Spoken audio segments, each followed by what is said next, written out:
Good morning, guys. So a lot's happened over the last week.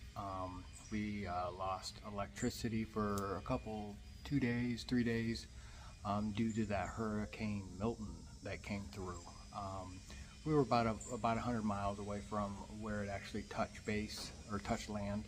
So we've been spending the last couple days cleaning up the yard. We were very fortunate. Nothing, all the structures are still intact here at our house. We just had a lot of yard cleanup. One of our palm trees kind of broke down, but other than that, that's how that went. So yesterday, no electricity, so what I ended up starting to do was put the vent window in. And I will tell you, those are a bear. It took me all day to get that seal in there. And then to figure out, because I didn't have any to go by, so I had to figure out how the washers and lock nuts and plates and all that go in to hold that into place. But we got it in. Then I had an issue with the hinge. Me and door hinges, right? I don't know. So this hinge right here was actually broke free from the back. What they did was, I mean, they made it so it worked. They put a carriage bolt through it, and then like a washer. But as I was working on this window, getting it back down in, it broke free. So I had to spend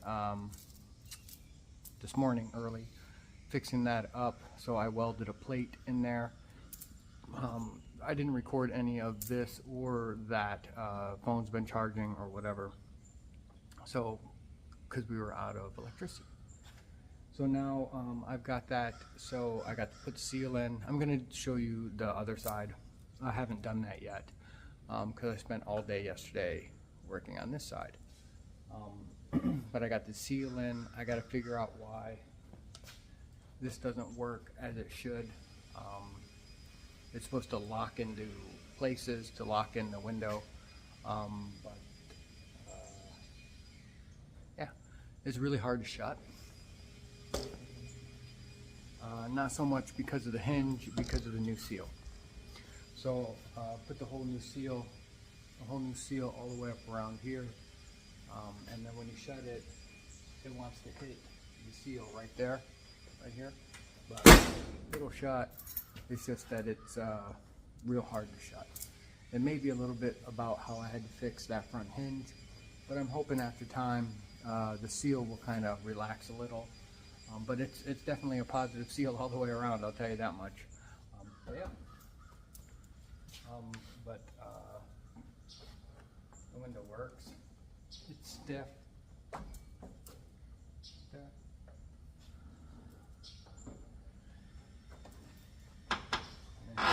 Close it down.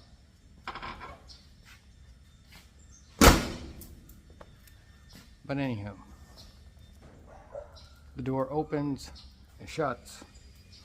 It needs a little bit of adjustment, meaning I gotta lube up those hinges, stuff like that. But anyway,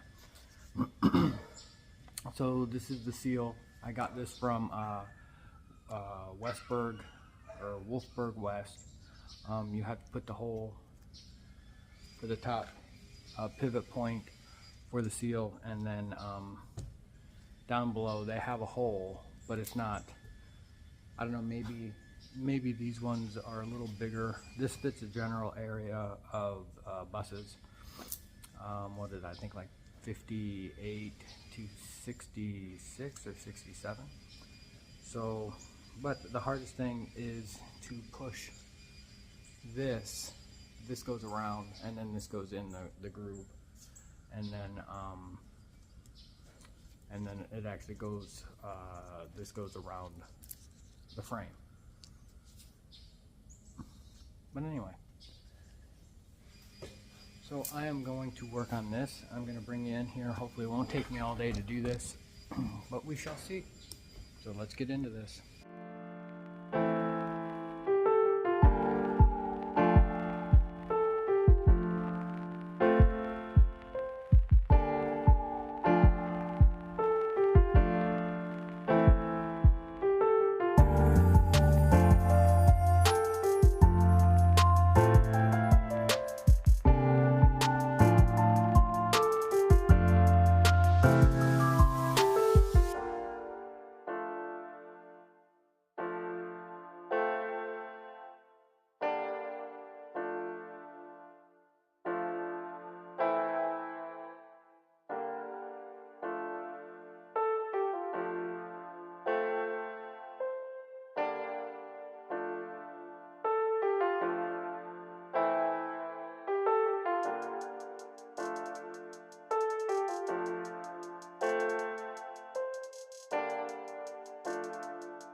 30 minutes.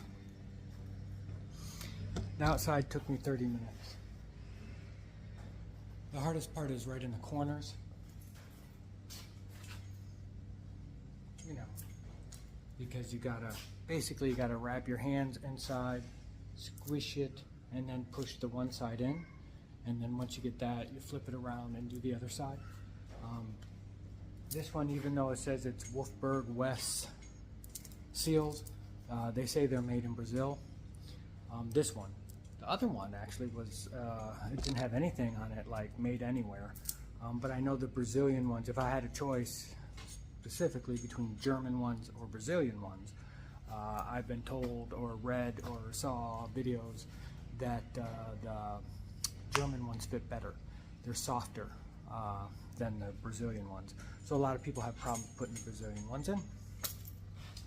So I will put the other piece in for the sweep, and then we'll bring it back and when we put the glass in, and I'll show you how that sequence of lock washers and all that goes in the spring on the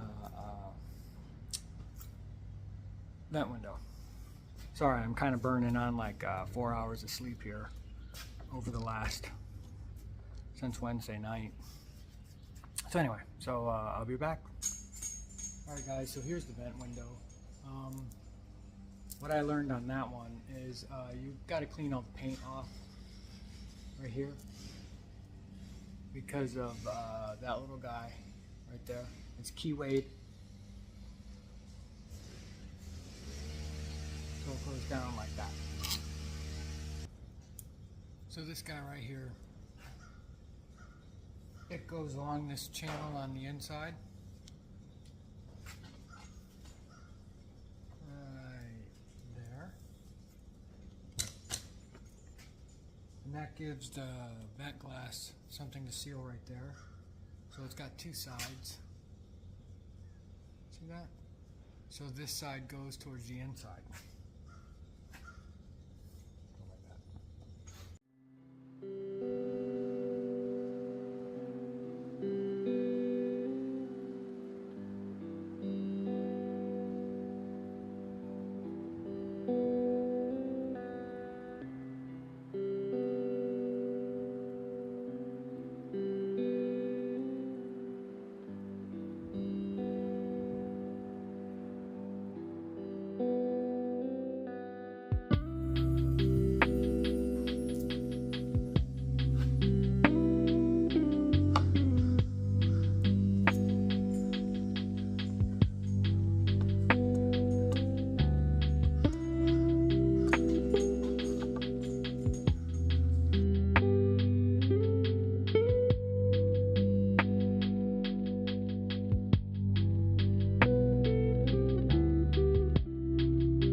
Okay guys, so once you get it in, you have to put in one of those keyway washers, and then you put that little nylon bushing or nylon washer, then the keyway again. Hold on. So the keyway again, then the spring. That locks around the bolt once you get it tight. And not like super tight, I'll show you. And then that goes on there. So these tabs would actually bend over the nut. Kind of locks it into place, right? And then up on top here, you have this little, I hate these things. I had a tool for them for the 54. But of course I can't find that little punch tool, so this goes in here, and then between these two pieces of metal goes that little guy right there. So I'm gonna put this in here, see how this operates, and then go from there. We'll be right back. Okay guys, So I've got this adjusted in here. So this has to be bent over, the bolt or the nut. This whole seal is in all the way around the corners, but it had too much material right here. It had like a little bit of like slag stuff. So you see how that's all kind of thin and not really doing anything. So I think maybe it was just from the mold. So I just trimmed it down. I went over and looked at the other one that I already put in, and it doesn't have that. So that makes sense why it wouldn't shut. So let me set you up here. I got this, and then I'm going to work on this stupid rivet. Okay, so on this little rivet guy, obviously you kind of want to bring it all in, and then what some people do is they'll put like a little ball bearing in here, and that'll kind of smush it out, and then you just try to tap all the way around that, because that's kind of how that fits in there. Eventually I have a feeling I will be doing something different here, and some people use actually pop rivets. They'll put it in there and tighten it down, and that'll work for a little while. So what I do is I just kind of get a bit. It's best if you have one that's actually let me smooth this out a little bit so it's not so pointy. Be right back. Okay, so what I did was I just took a torque bit that was pretty much useless, and I rounded off the end, and it fits right inside that hole. And then I just take my vice grips, I guess you could say, and then I just kind of squish it a little.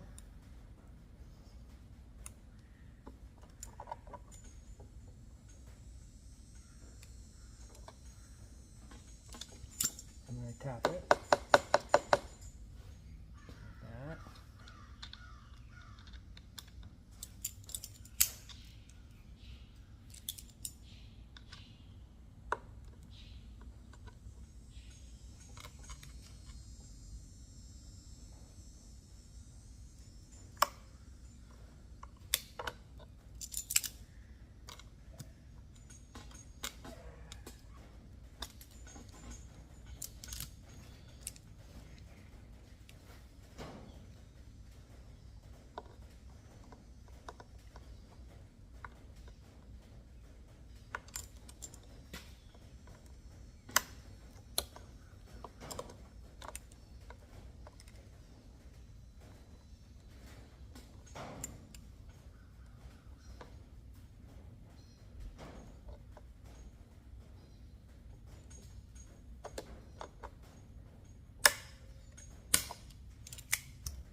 That.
So there it is. It is smushed down and mushroomed out. All right. So now let's go put the seal on the truck or on the van, and then we'll go from there. Be right back. Almost forgot about this.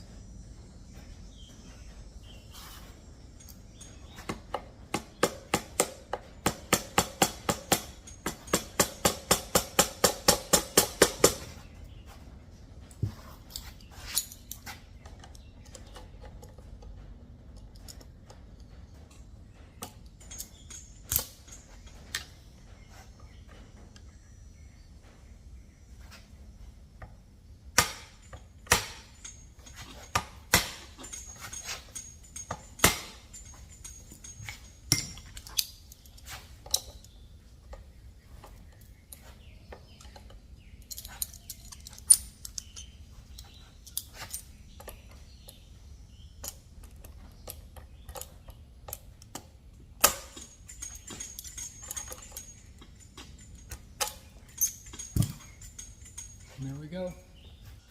All right, guys, so this is the seal. It goes like that. It's way big. So we'll put it in, and then we'll trim it, and it'll be awesome.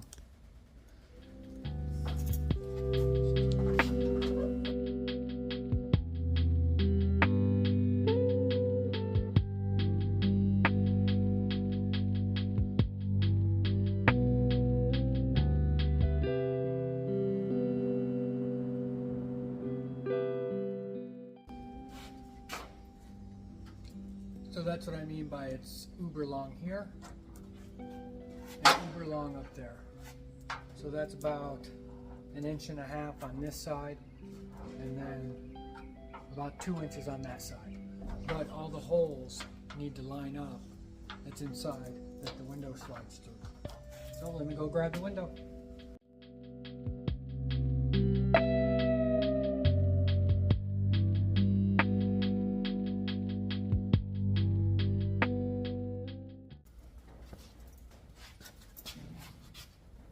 So right here and right there, there's two,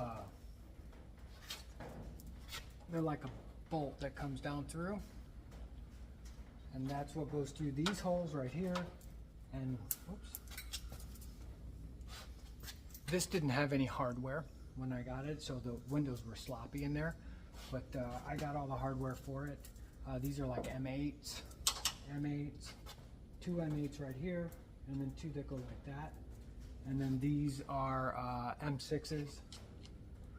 So basically this whole thing is put together with like M8s, M6s, and M10s, right? Basically what I'm doing, I'm just cutting threads because they're covered with paint from whenever they painted these, and they never cleaned them off.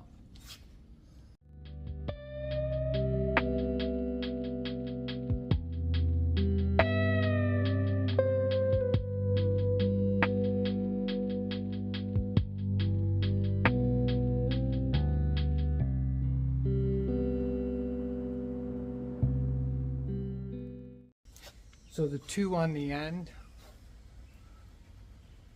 looks like that.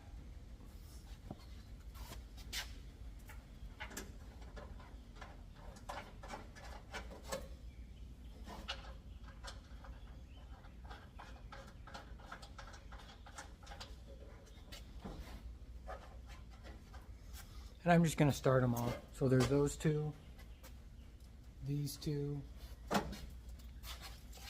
and then two that go this way.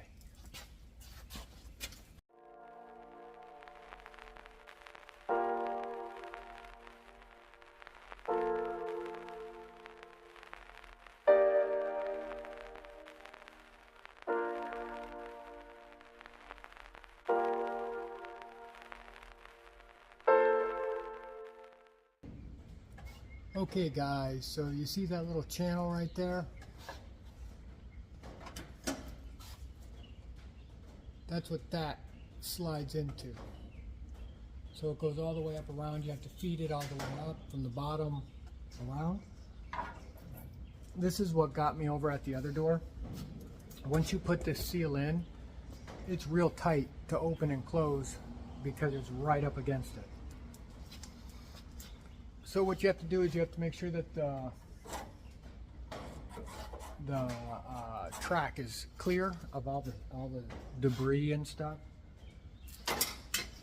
that may be in there from the old seal. Fix a couple areas that looks a little wonky.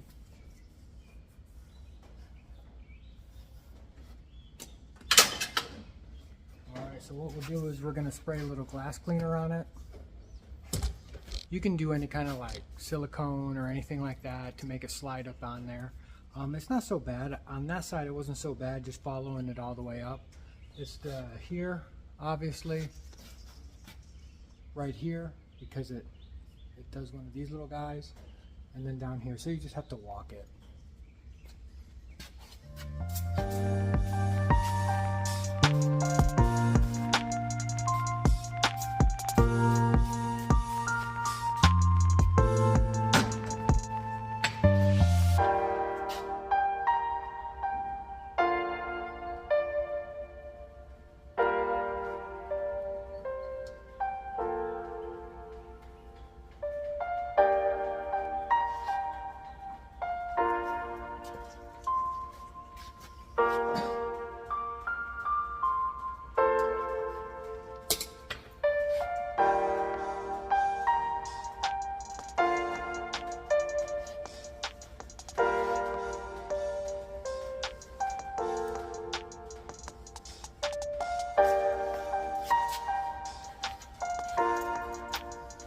I'll try to stay out of your way.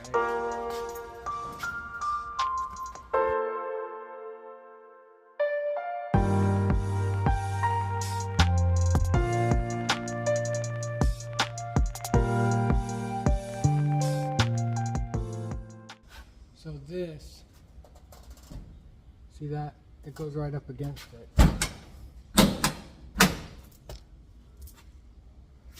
I think the door needs to be picked up this way, but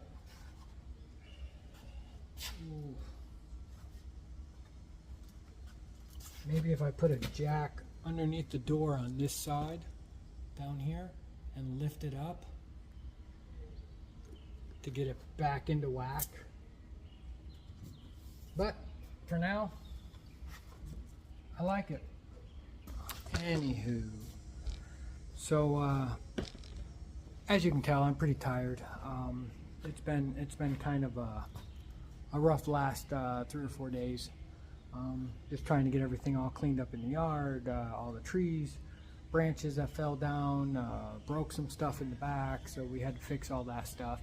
But I got this done. It is Saturday today, so tomorrow, I think that's going to be it for today. But tomorrow I think we're going to be working on something else. What? I have no idea, but after a good night's rest and stuff like that, I think I'll be more focused on doing stuff here. But I just wanted to do this little stuff because that stuff is time consuming. As you can see from putting that seal in, your fingers will get sore, especially on the ends here, and you got to keep doing that all the way around that.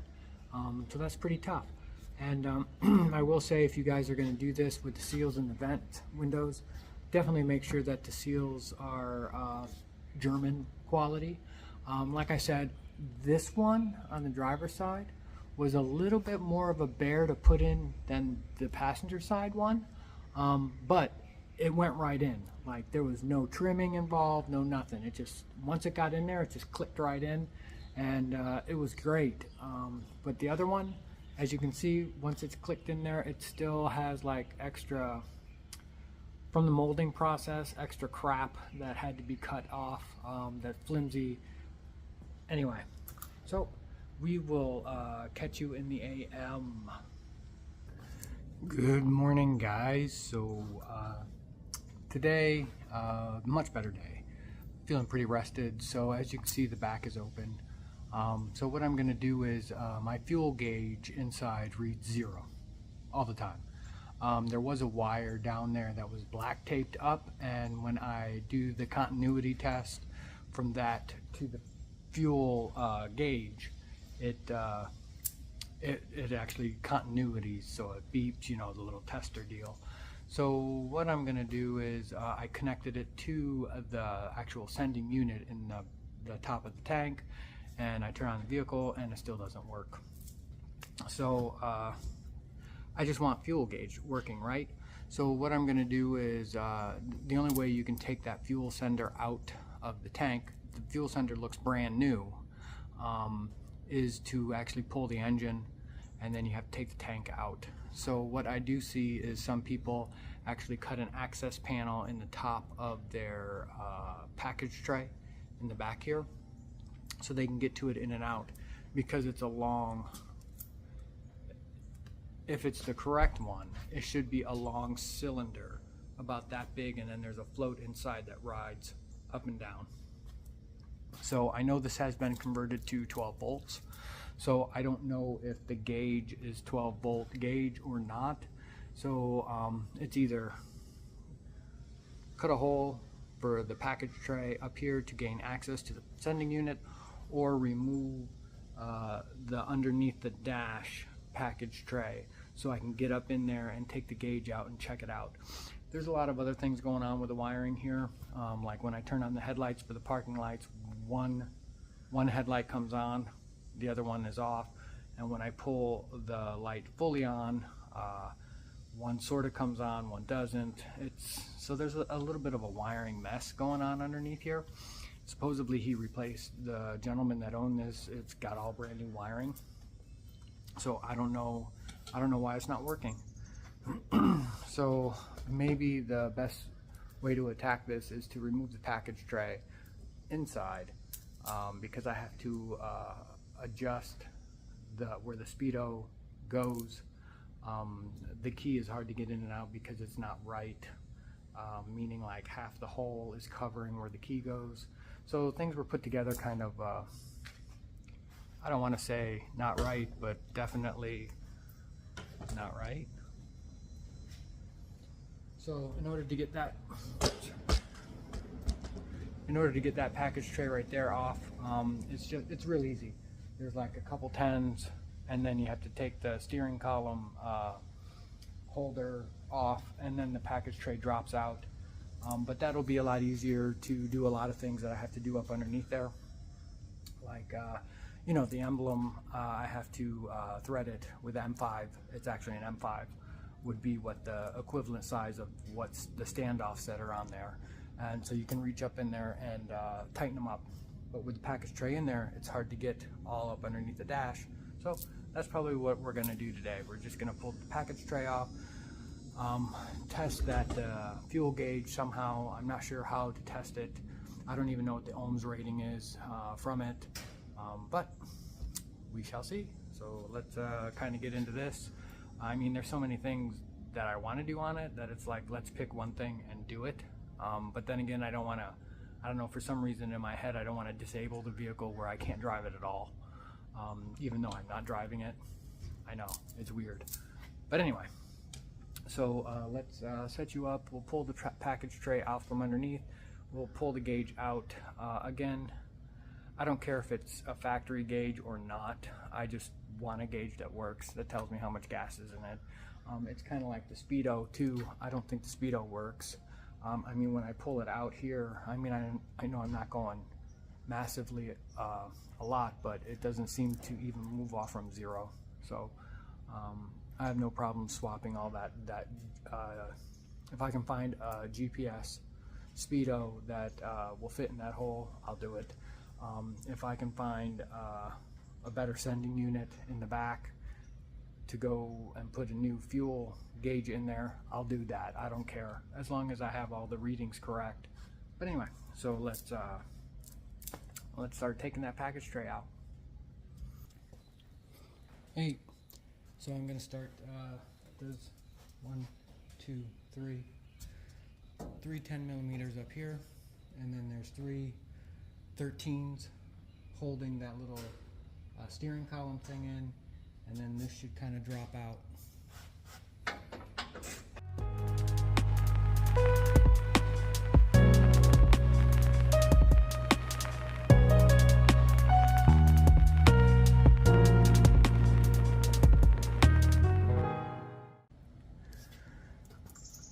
So the speedo cable is hanging up, pulling that tray out. That kind of doesn't make sense. You would think that it wouldn't be that way. I'm not going to disconnect it from down below. So we're just going to kind of set it here and move it this way, out of the way, so I can climb up underneath there and see what we got going on with that fuel gauge.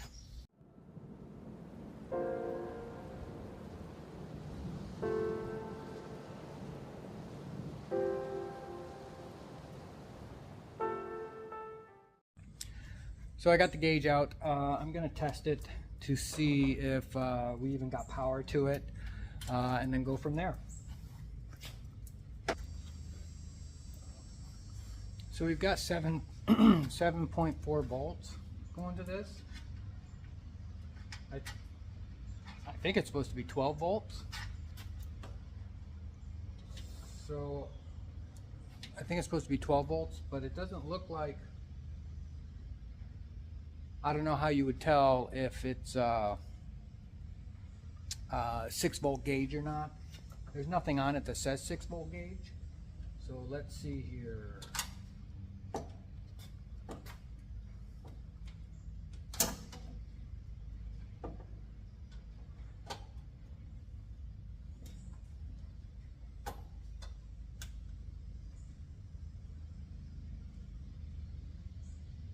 There we go.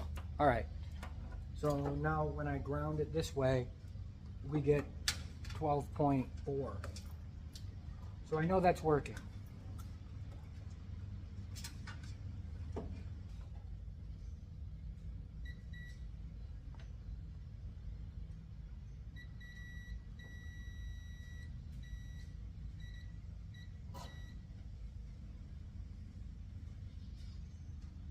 Oh. Now it's reading.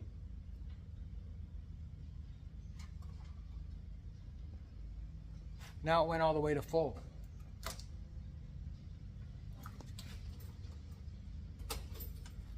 There we go. Huh.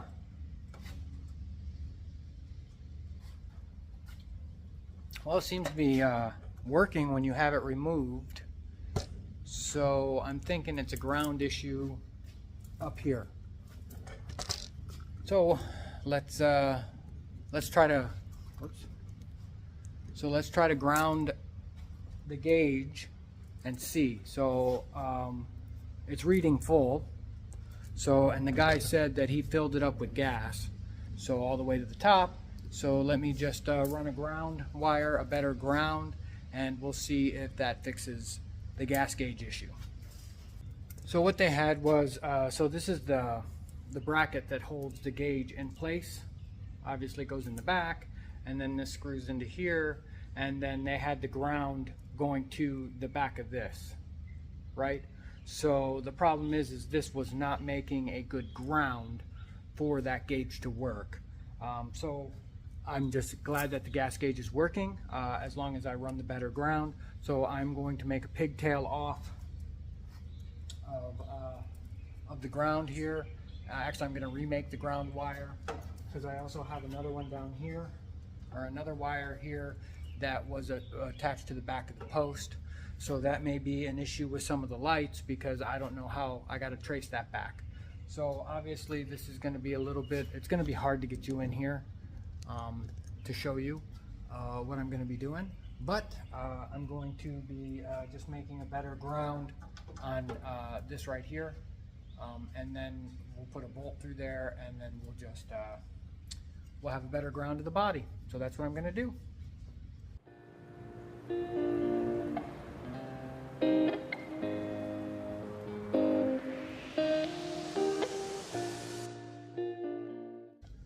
So I'm making a ground jumper wire from the case here to the ground, also because of the bulb. So when you turn on the headlights, obviously there's a bulb in the back that lights up. I have a feeling that the ground is still a ground for the entire case, but a fuel gauge, you can't have enough grounds on that to the body, just because that's how it all works, right? So that's how the sending unit, it reads ohms, resistance to ground or to power or something, but I found that the more grounds on your fuel gauge, the better they work, so to speak, right? Because the fuel gauge or the sending unit in the back of the tank is brand new. When I look up in there, it's all brand new. It's just that the wire was not connected to it. So when I connected the wire to it, I still didn't have any readings up front, so now we found out that the gauge itself was not grounded. So I'm going to make sure that it is grounded.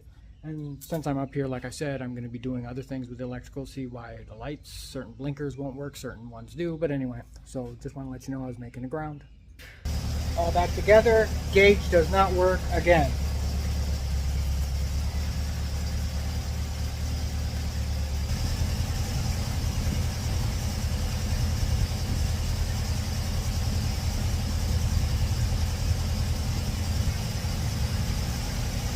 I don't know if you can see that, but the gauge is working when I ground the sending unit. See that?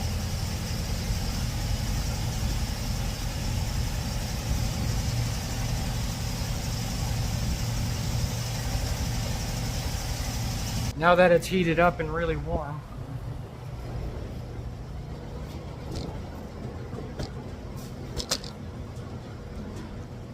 all right.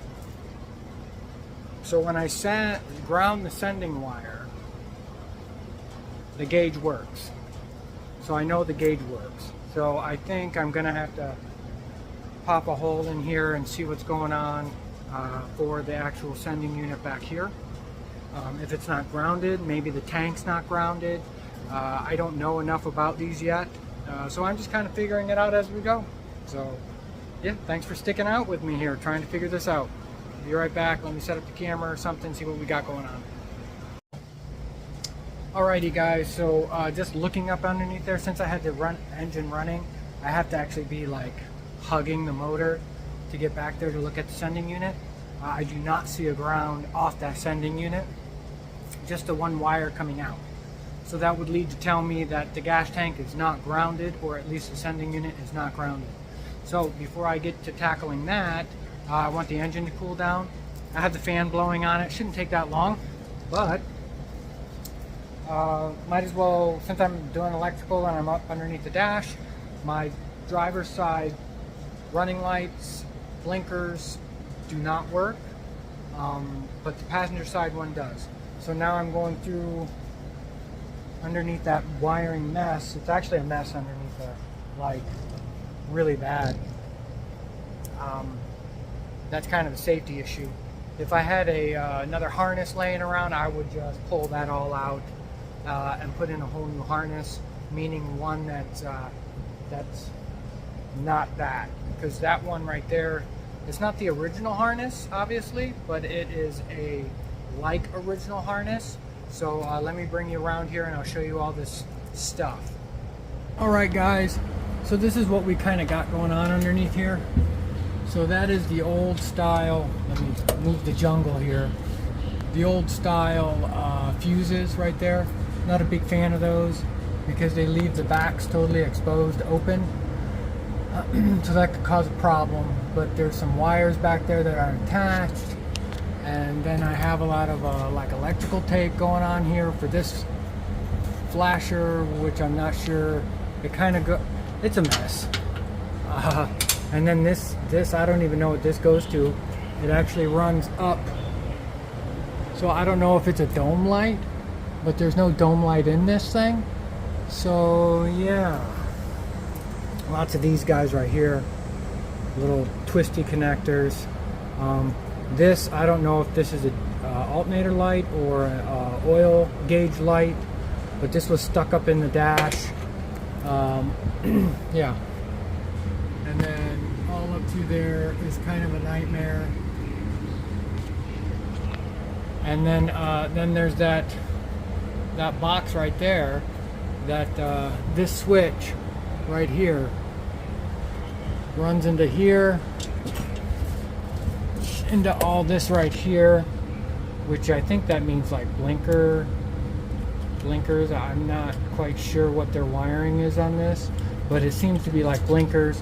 One runs over there to that side, whoops, that side over there, so that side all works.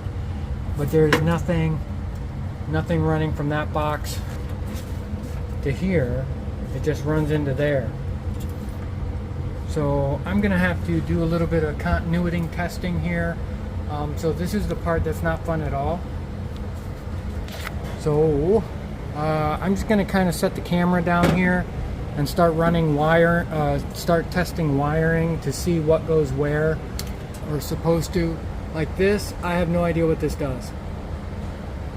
You pull it, but the wire goes to this, which was just kind of dangling. So I don't know if I need all that stuff that doesn't work. I mean, yeah, I guess it fills a hole with a cool knob, but I'm not sure. I think this is the generator light or alternator light. It would have two.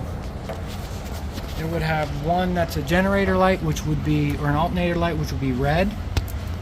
There's one over here, and then it would have another one that would be green, and that would be the oil pressure light. So, but this does have lights down here too, and these are supposed to be for that too, but none of these are lighting up. So I don't know.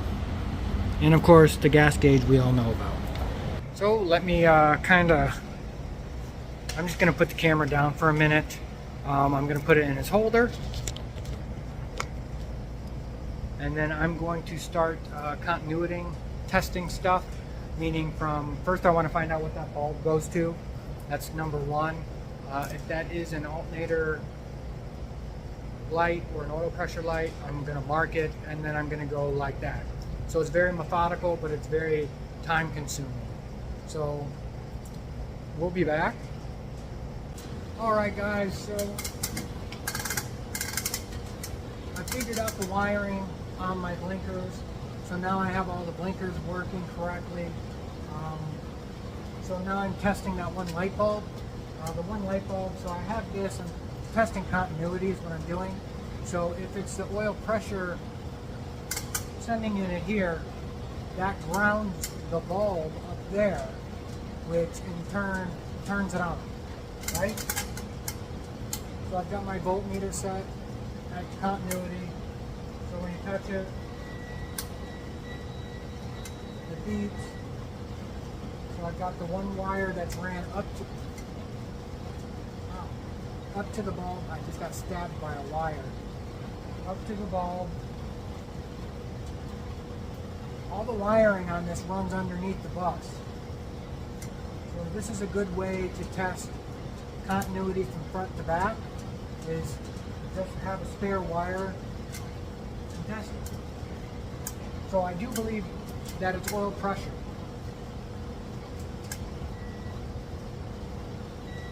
Yep, so it's oil pressure. So that light should be green.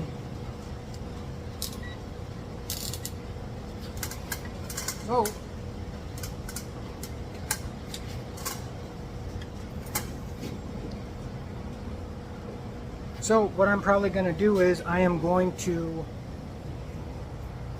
get a green LED light, because the one in the actual cluster isn't working. Unless I pull off the speedo and see what that is. But anyway, so I'm going to clean up some of the wiring down below because I have a mess. I'll show you. So I kind of have stuff all over here, from there down to there. But this I want to get up out of the way. This is the flasher. So I'll tell you. So this flasher does your right left. And then I have a flasher down here that does my hazards. So that guy way over there, hold on, that one right there, that is also a flasher, because that blinks when my flashers are on. So when I pull it out, that is making noise, and that one's making noise. But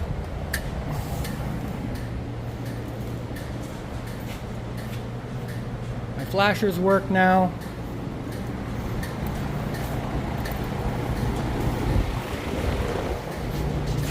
And the back.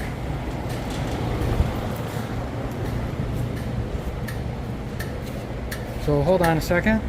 So now what I'll do is I will show you the headlights, what they're doing. The first click, you'll see what goes on. And then the second click, when the headlight should come on, we'll see that.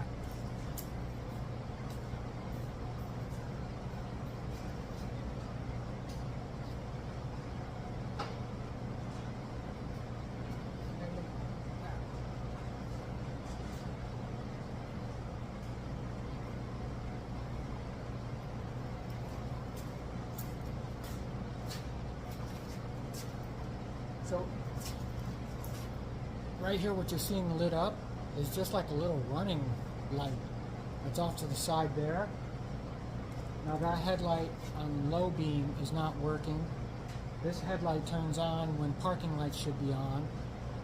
So I've got to pull those canisters back off. And these are just blinkers, so they're not running lights at all. But what would be really cool is if I could find amber bulbs for in there. So I'm going to pull those cans off, and I'm not going to button up any wiring. I'm not going to button up any wiring until after I get everything sorted. So let me take these cans out, and then I got to start testing it. And it would be way easier if I actually had a test light.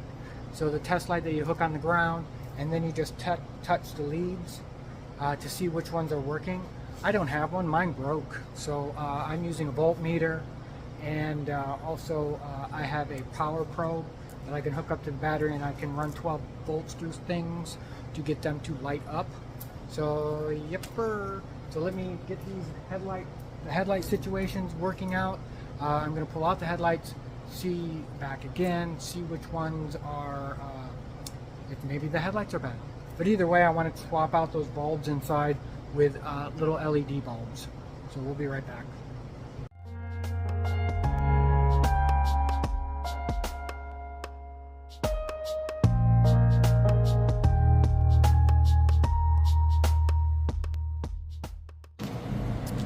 So since I'm in here, I'm gonna fix all the connectors.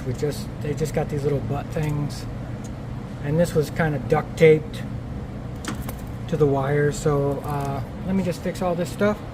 I have all my fixing wiring stuff here, so I'm gonna fix this real quick, and then we'll be back. All right, guys. So what I ended up doing here was these sockets right here.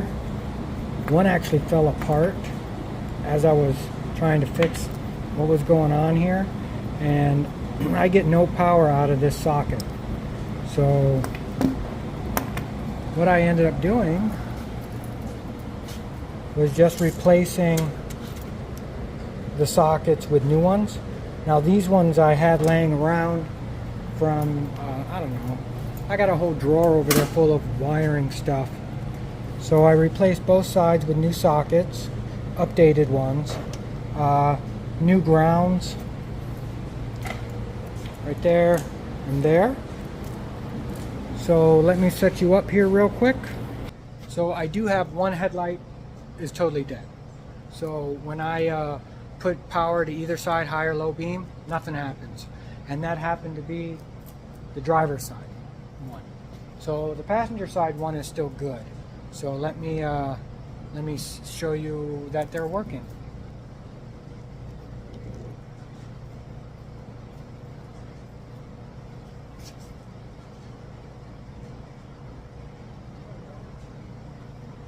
So that would be low beams.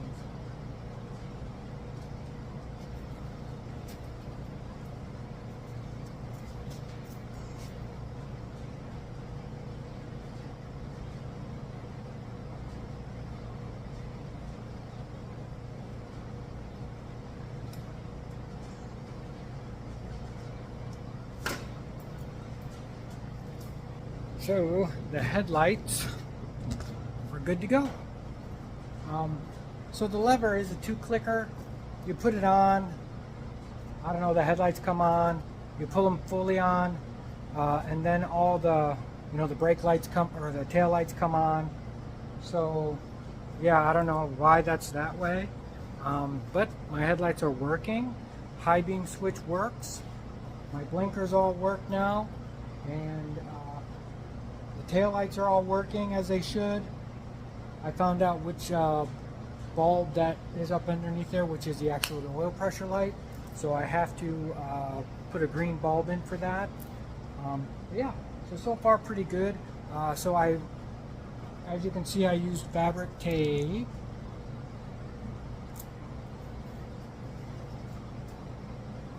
On the harnesses.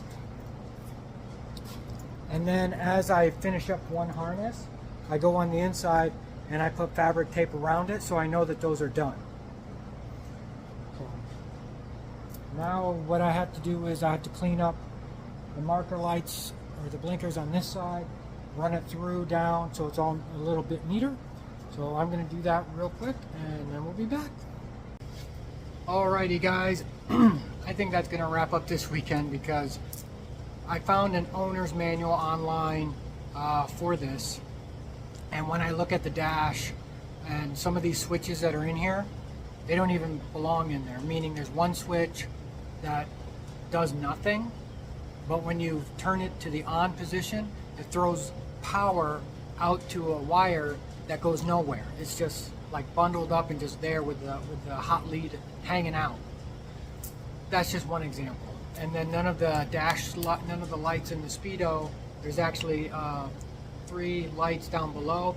Those are the oil pressure, the alternator light, and then one of them is a high beam light. And anyway, so I've got the diagram, well not the diagrams, but the legend of the dash, what's supposed to go where, and how it's supposed to all work. So I am definitely going to study that up a little bit. And then start pinning out diagrams, pinning out certain things up underneath. What turned into checking why my fuel gauge doesn't work to I got wrapped up and might as well do all the electrical that needs to be done. Oh, and that one set of wires that just kind of hangs out there that runs up into the roof area, that does go to a dome light. It's a cargo bay light. And then I traced the wire all the way back, and I see where it just is kind of hiding out inside one of the ribs, and there's a hole there. So the wire's not sticking out of the hole, it's just tucked up underneath there. So that's where the dome light was supposed to be, or the cargo light in the back. So there's a lot of things I'm going to figure out here. So hopefully, I'd hate to say it, but I think next weekend is going to be electrical again.